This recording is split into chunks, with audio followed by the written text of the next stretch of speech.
heyrðum að því áðan að Sturla Sighvatsson var búinn að reka föðurbróður sinn Snorra Sturluson frá Reykholti og mér langar til að víkja aðeins sögunni að manni sem ólst þarna upp í Reykholti í handarjaðri Snorra, sem kannski sá almikilvægasti af öllum mönnum þessara aldar, þótt kannski hann væri ekki einn af helstu herforingjum eða gerendum í þessum slag, heldur var það maðurinn sem skrifaði söguna, Sturla Þórðarson. Hann fæddist mitt sumar árið 1214 utan veltu hjónabandsins, það að segja Þórður, bróðir þeirra Sighvats og Snorra, stóri bróðurinn, hann átti hana með einhverju frillu sem ekki getið átti með henni 2 syni.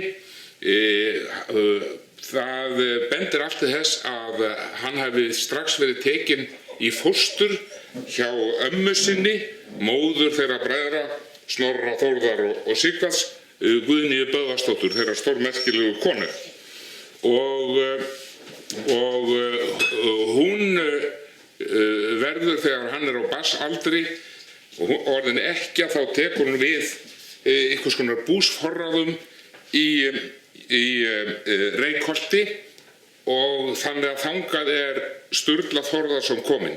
Í Reykholti hafði Snorri þá byggt upp menntasetur af því tagi sem hann ólst upp í á Odda og Rangavöllum. Það bendir allt til þess að hann hafi safnað að sér skáldum og fræðimönnum. Hann hafi þar verið með mikla framleiðslu á kálskinnum, bleki og fjaðrapennum og slíku, og þar að ekki náttúrulega því sem að þetta var notað í, það að segja semja bækur. Þarna hefur Sturla litli Þórðarson lært þessa merkilegu list sem að fáir leikmenn kunnu í landinu þá, það að segja að lesa og skrifa, og þegar að gáð þá reynist hann ekki vera síðri snillingur í þeirri listgrein heldur en þessi föðurbróðan sem hann ólst upp hjá. Þegar hann missir ömmu sína þá flytur hann vestur á Snæfellsnes á Hallbjarnareyri til föðursins Þórðar, en Þórður virðist fljótt hafa áttað sig á því að þessi strákur væri einhverjum hæfileikum geddur. Við heyrum, það sagði af því saga að það að koma einhverju merkilegi menn til fundar við hann og hann hugsað með sér, svona rétt eins og við hefðum kannski á okkar tímum haft fundarritara, þá lætur hann Sturlu son sinn fylgjast með og heyra samræðurnar og það sem framfer á fundunum, því að hann kunni að muna slíkt og segja frá því eftir á. Hann virðist hafa sendt Sturlu Þórðarson aftur til Snorra og þá sjálfsagt í nám í því sem að í dag kallað skapandi skrif eða ritlist, því að það var það sem þar fór fram, og þar Sturla Þórðarson þar til faðir hans lést og hann flytur vestur á Hallbjarnareyri, þar sem talið að Eyrbyggja saga hefði verið samin skömmu síðar. En það sem kannski skiptir mestu máli í þessu að með því að hann elst upp í Reykholti, þá elst hann upp með stjúpsonum Snorra föðurbróðursins, þar að segja sonum Hallveigar og þeim sérstaklega þeim sem að hét Klængur og virðist hafa verið mjög jafnaldri hans, og sagt í söguna að þeir hafa orðið fóstbræður.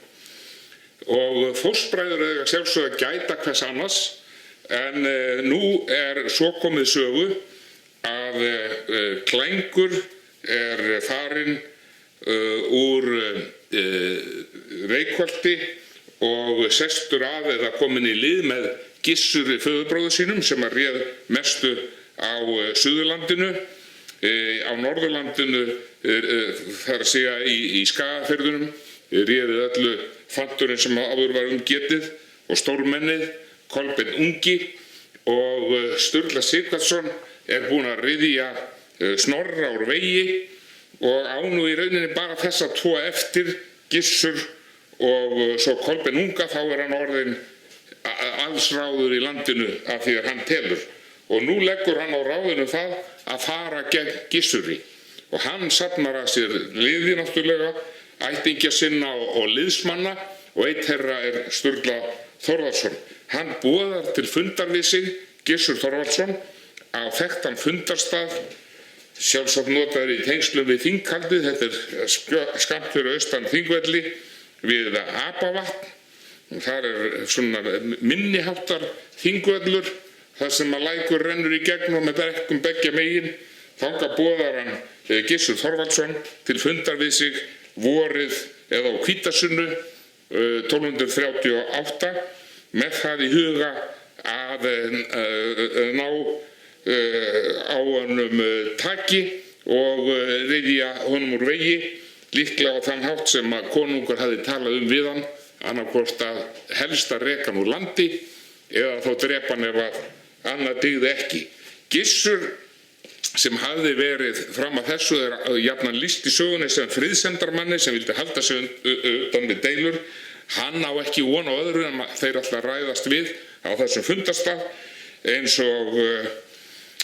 og menn, en Sturla kemur honum á óvart með því að vera með fjölda vopnaðra manna. Hann tekur Gissur höndum og þarna hittast þeir fóstbræðurnir hvor í sínu liðinu, og dálítið merkilegt að þegar því að lýst þeim bregður mikið mönnum Gissurar sem hann eru komin til fundarins þegar þeir átta sig á því að það var að taka þá höndum, og það er strax sagt frá því að Klængur, stjúpsonur Snorra, hafi komið til fóstbróður síns Sturlu Þórðarsonar og spurt og greinilega verið að leita eftir vernd hjá honum.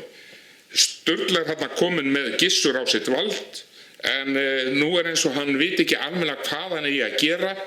Þeir hríðum héraðið á einhverjum tímapunkti.